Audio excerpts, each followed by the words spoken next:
Okay, right, so last year I was telling you about that time AMD got drunk and released a mini ITX card for their flagship tier GPU.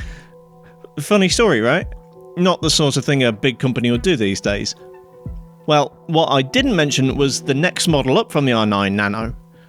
If that card was an eccentric design decision, this one was absolutely batshit. After taking some time off in 2014, the Fury cards were AMD's attempt at reclaiming the crown from Nvidia.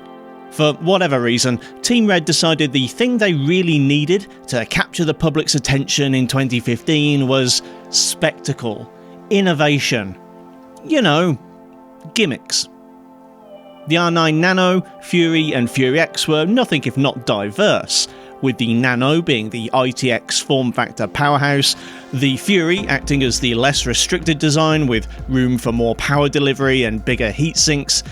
The Fury X, meanwhile, boasted the most shading units and highest clock speeds, while maintaining the Nano's compact form factor.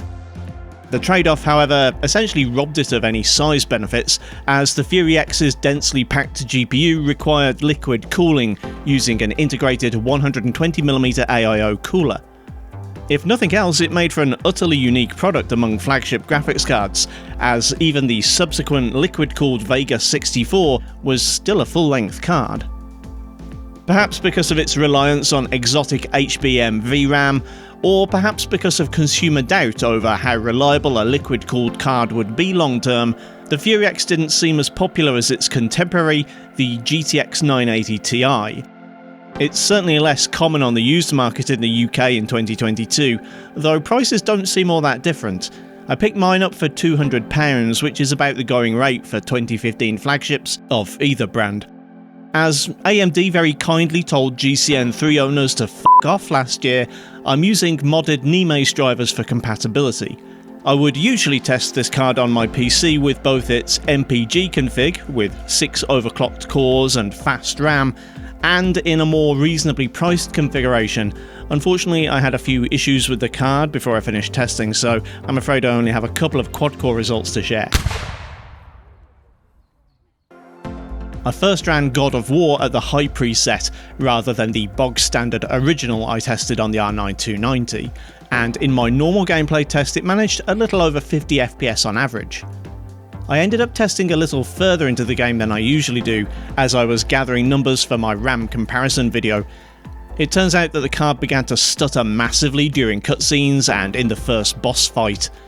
Even dropping to original with high textures, as we apparently have enough VRAM for that, still saw drops into the low double digits. Bone stock original doesn't quite stutter so much in these scenes, so while your stomach for these frame rate spikes might be stronger than mine, I'm still going to recommend sticking with the original preset here. Despite clearly having enough horsepower to go faster, Final Fantasy VII's built-in dynamic resolution scaler seems to want to limit the Fury X to just 60 FPS, at least in my testing. Even with VSync off and a frame limit of 90 FPS, the game never exceeded 60 FPS here.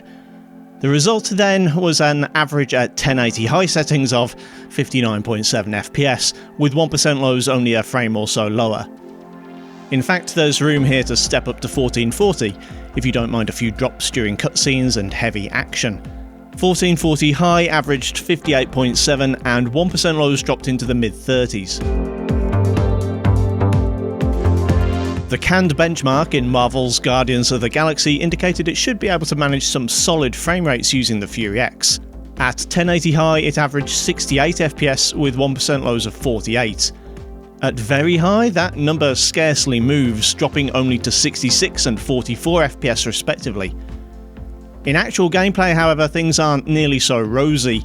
I still haven't gotten around to playing further into the game, but the opening level runs in the 30s and even drops into the 20s. You might want to be conservative with your quality settings in this one.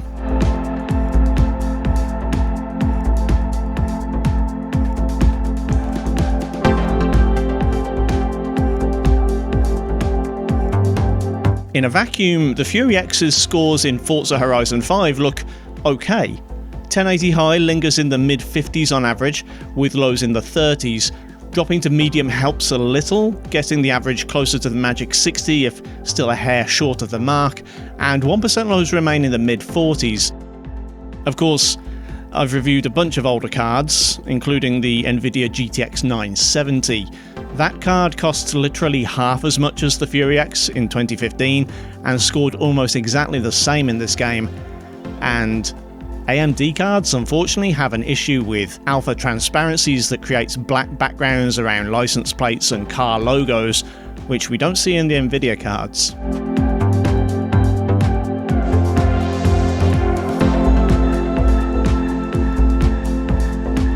Halo Infinite is a taxing game for older GPUs to run, especially AMD cards.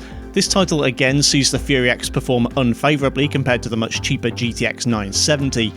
Single-player open-world sections run in the mid-30s at 1080 low settings. Multiplayer big battles see frames climb, but only as high as 45 FPS on average. Playing with this scaling slider might be advisable if you want to play competitively.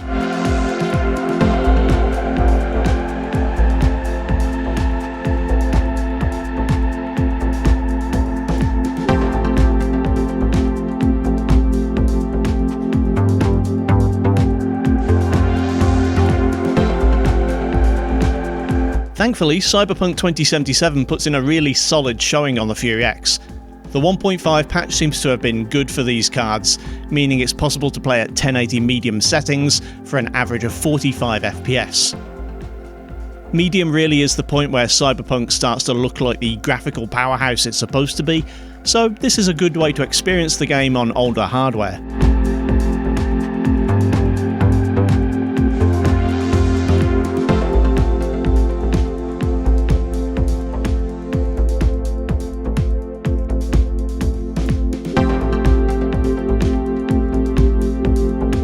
Rainbow Six Extraction runs pretty nicely on the Fury X, with 1080 high returning an average FPS of 90 on the 6-core setup and just 87 on the quad-core, with both showing lows of 64.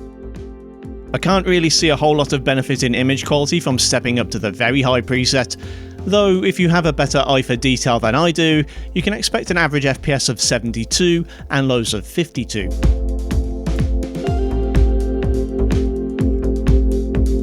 The Fury X currently holds my record for the desktop GPU to score highest in Splitgate.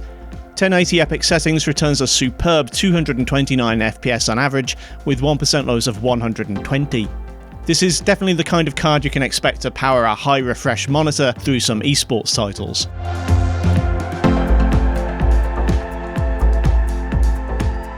And the same holds true for Call of Duty Vanguard. Without FSR, the game can manage to run 1080 medium at 90 FPS on average in large-scale multiplayer maps.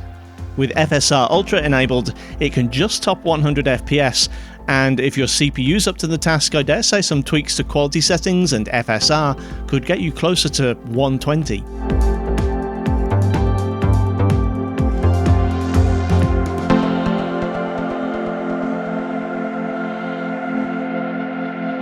Fortnite's another great time on the Fury X. Pro settings is good enough that you won't even contemplate using performance mode, as it can average 195 FPS and shouldn't drop below 100. If you prefer, you can even run at high settings with epic view distance and still get over 80 FPS on average, though 1% lows will still get a little uncomfortable for some.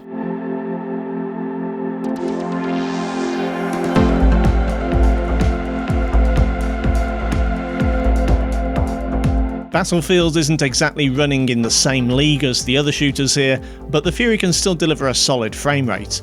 At 1080 medium, it can manage a 60 FPS average with 1% lows in the mid-40s, and visibility is pretty great on these settings. I could have tried a run at 1080 low to see if it was possible to get a constant 60+, but this game just bores me shitless. Sorry Battlefield fans, it's just not my thing.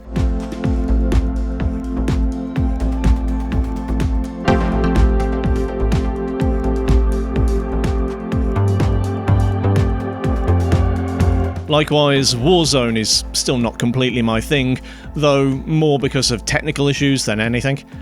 The Fury X can deliver a very solid experience here. 1080 at a mix of normal and high settings, with low textures, because this isn't a 980 Ti, keeps a solid 60 FPS almost all of the time, with averages up in the mid-80s. Whatever else it's doing right, the card is also capable of loading textures, even if they are disappointingly low resolution. It's sad that this is something to cheer about, but that's Warzone for you.